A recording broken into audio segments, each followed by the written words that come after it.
بسم الله الرحمن الرحيم والفجر وليال عشر والشفع والوتر والليل إذا يسر هل في ذلك قسم لذي حجر ألم تر كيف فعل ربك بعاد إرم ذات العماد التي لم يخلق مثلها في البلاد وثمود الذين جابوا الصخر بالواد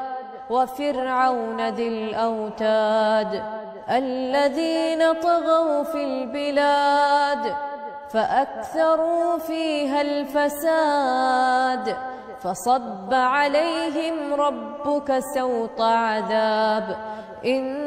ربك لبالمرصاد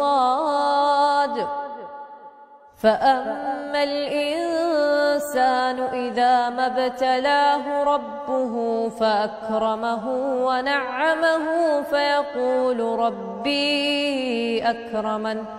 وأما إذا ما ابتلاه فقدر عليه رزقه فيقول ربي أهانن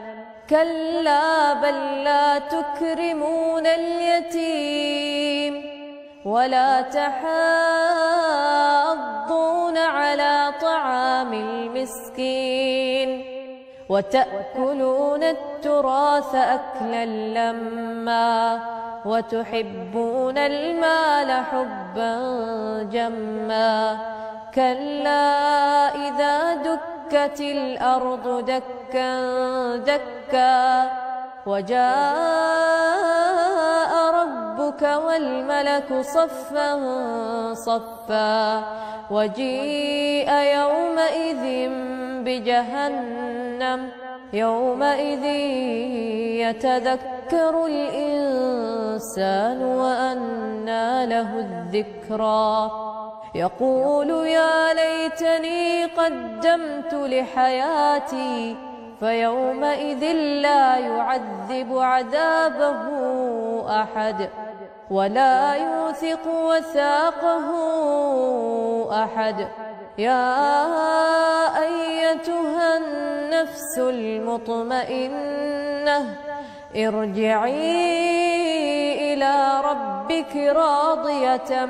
مرضية فادخلي في عبادي وادخلي